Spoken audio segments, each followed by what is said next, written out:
Hi friends, welcome to my YouTube channel cooking invention. কেমন আছেন বন্ধুরা? আশা করি ভালো আছেন। আসলে আমার শরীর খারাপের কারণে কদিন ভিডিও দিতে পারিনি। এখন থেকে আবার রোজ নতুন নতুন রেসিপি আপনাদের সাথে আমি শেয়ার করব।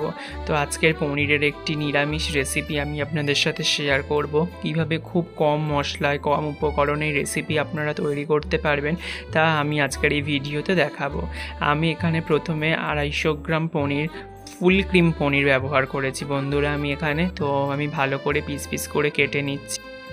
আপনারা আপনাদের পছন্দ অনুযায়ী কেটে নিতে পারেন। আমি এখানে ছোট ছোট করে ডুমো ডুমো করে কেটে নিচ্ছি। আমি কিন্তু পনিরগুলো খুব ছোট আবার খুব বড় করেও কাটিনি, একটা মিডিয়াম সাইজ করে কেটে নিয়েছি। পনিরগুলো কেটে নেওয়ার পর আমি এখানে কিছু পরিমাণ টক দই নিয়েছি, 3 টেবিল চামচ মতো আমি টক দই নিয়েছি।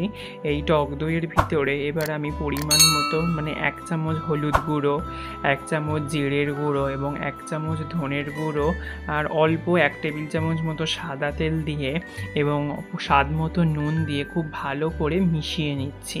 এখানে কিন্তু দইটা খুব ভালো করে আপনাদের মেশাতে হবে, না হলে দইটা কড়াই দেওয়া মাত্র কিন্তু দইটা কেটে যেতে পারে। তাই দইটা খুব ভালো করে মিশিয়ে নিতে হবে। আর দইটা মিশিয়ে নেওয়ার পর আমি এখানে অল্প পরিমাণে জল ইউজ করেছি, যার ফলে দইটা কড়াতে দিলেই কেটে যাবে না, ওই ছানা ছানা মতো ভাবটা থাকবে না। ওই জন্য আমি এখানে কিছুটা জলের সাথে দইটা ভালো করে ম্যারিনেট করেছি। খুব ভালো করে কিন্তু দইটা মিশিয়ে নিতে হবে। দইটা ভালো করে মিশিয়ে নেওয়ার পর আমি এখানে একটা মিক্সার গ্রাইন্ডারের ভিতরে কিছু পরিমাণ কাঠবাদাম আমন্ড আগে ভিজিয়ে রেখেছিলাম। এবার আমন্ডগুলো আমি খোসা ছাড়িয়ে নিয়ে মিক্সিতে পেস্ট করে নেব, আমন্ড এবং কাঁচা লঙ্কা একসাথে। আপনারা এখানে আমন্ড কাঠবাদামের জায়গায় কাজু বাদাম বা চালমগজও ইউজ করতে পারেন, কিন্তু যেটাই ইউজ করবেন যে কোনো একটা। আমি এখানে কাজু বাদাম বা চালমগজের পরিবর্তে আমি আমন্ড বাদামই ব্যবহার করেছি। তো আমন্ড আর কাঁচা লঙ্কার একটা পেস্ট বানিয়ে নিতে হবে। এরপর কড়াইতে 1 চামচ ঘি এবং 2 টেবিল চামচ সাদা তেল দিয়ে ভালো করে গরম করে নিতে হবে। তেলটা গরম হয়ে গেলে তারপর পনিরগুলো আমি হালকা করে ফ্রাই করে নেব, এপিট ওপিট ব্রাউনিশ হয়ে গেলে কালারটা, তারপর আমি পনিরগুলো তুলে নেব। পনিরগুলো কিন্তু আপনারা খুব ডিপ ফ্রাই করবেন না, কারণ ডিপ ফ্রাই করলে পনিরগুলো কিন্তু পরে স্টিফ হয়ে যাবে, তখন খেতে ভালো লাগবে না। এই ক্ষেত্রে ওই জন্য আপনারা পনিরগুলো শ্যালো ফ্রাই করে তুলে নেবেন এপিট ওপিট গায়ের রঙটা চেঞ্জ হয়ে গেলে। এক্ষেত্রে পনিরগুলো ভাজার সময় সবসময় গ্যাসের ফ্লেমটা লো টু মিডিয়াম করে রেখে দেবেন। হাই ফ্লেমে দিলে কিন্তু পনিরগুলো পুড়ে যাওয়ার সম্ভাবনা থাকবে। ওই জন্য পনিরগুলো ভাজার সময় সবসময় গ্যাসের ফ্লেমটা লো টু মিডিয়ামে রেখে দেবেন।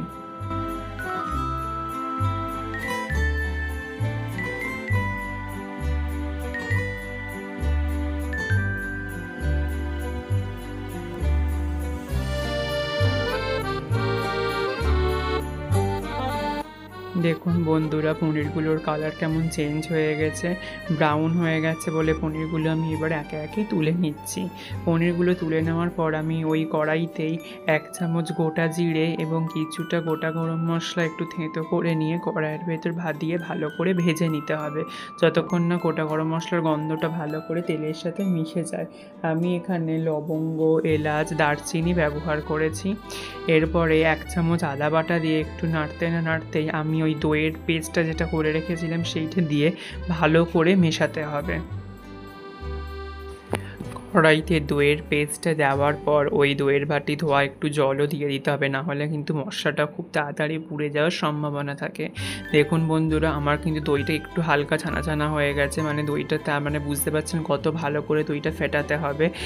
জলের সাথে যখন ওই দইটা পেস্টটা মিক্সড করছিলেন তখন কিন্তু খুব ভালো করে ওটা মেশাতে হবে। এরপর আমি পরিমাণ মতো চিনি দিয়ে ভালো করে গ্রেভিটা বানিয়ে নেব, ভালো করে যাতে জলটা ফুটে আসে আর কি। দেখুন বন্ধুরা, গ্রেভিটা একটু ফুটে গেলেই এরপর কাঁচা লঙ্কা এবং আমন্ড বাদামের ওই পেস্টটা আমি দিয়ে দেব। আর একটু পরিমাণ জলও দিতে হবে, কারণ আমন্ড আর কাঁচা লঙ্কার এই পেস্টটা একটু থিক, তো এবার একটু জল না দিলে গ্রেভিটা তাড়াতাড়ি শুকিয়ে যাবে আর পুড়ে যাওয়ার সম্ভাবনা থাকবে। তাই জন্য একটু জল দিয়ে মশলাটা আমি কষিয়ে নিচ্ছি ভালো করে। আর মশলা থেকে কেমন তেল ছাড়ছে দেখতে পাচ্ছেন বন্ধুরা। তো এবার খুব ভালো করে আমি মশলাটা কষিয়ে নেব।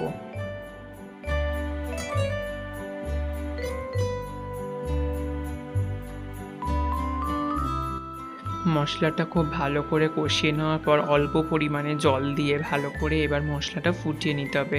জলটা কিন্তু অল্প পরিমাণে দেবেন, খুব বেশি পরিমাণে দিয়ে দেবেন না, কারণ আইটেমটা গ্রেভি হবে। এরপর একটু পরিমাণ মতো নুন দিয়ে দেবেন। আমি নুনটা এখানে দিয়েছি বাট ক্লিপ না হয়নি। তারপরে ঝোলটা ফুটে গেলে ভাজা পনিরগুলো দিয়ে কিছু সময় ধরে কিন্তু ঝোল ফুটিয়ে নিতে হবে। এখানে কিন্তু গ্যাসের ফ্লেমটা মিডিয়ামে রেখে দেবেন, লোতে রাখবেন না, নাহলে অনেক টাইম লাগবে হতে। গ্রেভিটা একটু কমে গেলে উপর থেকে আমি 1 চামচ বাটার দিয়ে দিয়েছি। আপনারা বাটারের পরিবর্তে ঘি ইউজ করতে পারেন, আবার দুটোর কোনোটাই ইউজ নাও করতে পারেন, এটা অপশনাল। বাট আমি টেস্টটা একটু ভালো হওয়ার জন্য 1 চামচ বাটার ইউজ করেছি। সবশেষে গ্যাসটা বন্ধ করে দিলে এই রেসিপিটা শেয়ার করুন পরিবারের সবার সাথে।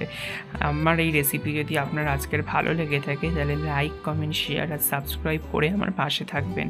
তাহলে দেখা হবে পরবর্তী একটি নতুন রেসিপিতে।